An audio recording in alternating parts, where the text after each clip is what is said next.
sommes dans les studios de Sport FM. Merci de nous avoir accueillis ici. Nous venons vers toi parce que nous savons que vous êtes un spécialiste du sport togolais. J'ai une question qui me taraude tout le temps. C'est de savoir pourquoi est-ce que le sport togolais, qui dans les années 60 a survolé le continent africain, est aujourd'hui dans l'ombre. Pourquoi? Aujourd'hui, on parle du malaise du foot togolais. C'est véritablement d'abord un problème du problème togolais, du foot togolais. Le malaise du foot togolais aujourd'hui, c'est tout d'abord un problème d'organisation. Parce que rien n'est organisé, aucune structure n'est donnée à ce football. Du coup, on improvise.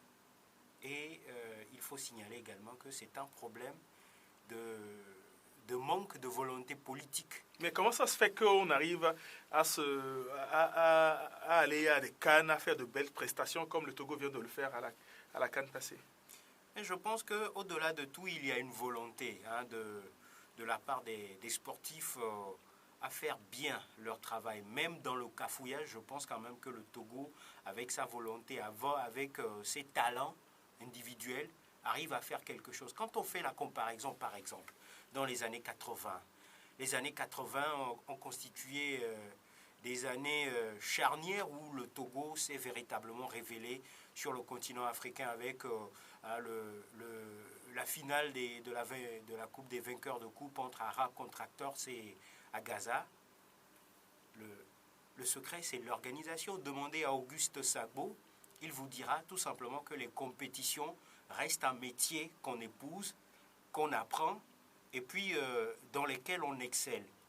Et quand on prend également les années 70, où l'Étoile filante a joué la finale de la Ligue des Champions avec tout-puissant Anglebert, c'est une question d'organisation également. Et puis à la base, vous savez qu'à l'époque, l'Étoile filante était la meilleure équipe, la plus structurée, la meilleure équipe structurée sur le plan national. Et donc ça peut expliquer tout ça là. Mais aujourd'hui, c'est vrai qu'il n'y a aucune volonté politique allant vers le sport, comparé aux années Voulez-Frétiti, où la politique décidait de ce que devrait donner le sport.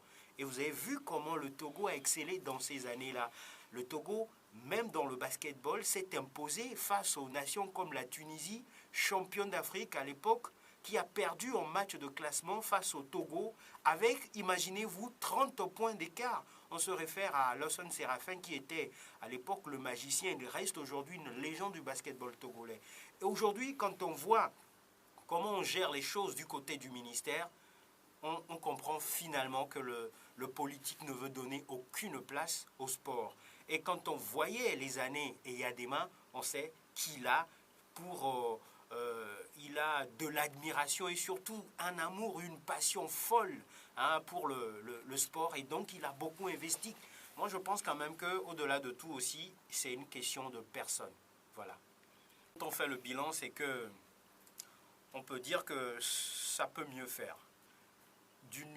Au niveau de tous les deux clubs, de tous les tableaux, parce que quand on prend le cas par exemple de Ange de Motien, c'est vrai que cette équipe-là a été sacrée championne du Togo. Elle vient de la D2. Vient de la D2, mais il y a beaucoup de choses à redire, parce que les contours de ce titre-là restent absolument critiquables. Mais au-delà de tout, cette équipe s'est renforcée et a bien joué, ne serait-ce que le match retour ici à Lomé. Mais il n'y a que des détails qui ont compté dans l'élimination de Ange. Il paraît qu'ils sont partis au Nigeria en voiture. Bien sûr. Ils ont fait près de 2000 km à voiture. Et ça, déjà, c'est un handicap pour les joueurs qui ont tenu pendant plus de 80 minutes en marquant 1-0. Et ce n'est que dans les dernières minutes qu'ils ont pris 3. Alors, on parle problème d'organisation. Logistique. On parle de problème du coaching également, parce que quand vous menez à 5 minutes de la fin de la rencontre, qu'est-ce qu'on fait? Vous bétonnez le derrière et puis vous résistez pendant 5 minutes. C'est facile à dire aussi. Oui, je pense quand même que c'est facile à dire, mais il est important de faire la précision, parce que quand on amène un formateur à la place d'un technicien, d'un tacticien, il ne peut donner que ce résultat-là aujourd'hui. Et ils en sont conscients et ils ont renvoyé d'ailleurs le coach en disant qu'ils l'ont promu directeur technique national, non plutôt directeur technique du club.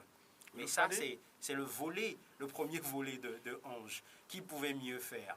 Maintenant, pour l'AS Douane, qui est censé avoir beaucoup plus de moyens que les autres, je pense quand même que c'est une question d'organisation, de cohésion et surtout une question de conflit de compétences qui a tout foutu en l'air.